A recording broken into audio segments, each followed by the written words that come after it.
آپ صلی اللہ علیہ وسلم نے فرمایا کہ جو شخص اللہ کی راہ میں جہاد کے لیے نکلا اللہ اس کا ضامن ہو گیا۔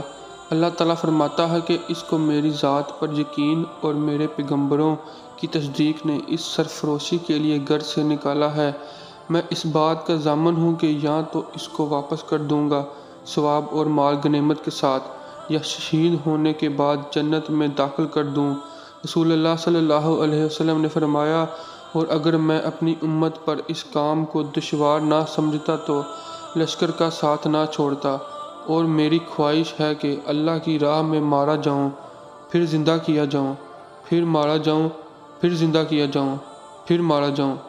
صحیح البخاری حدیث نمبر 36۔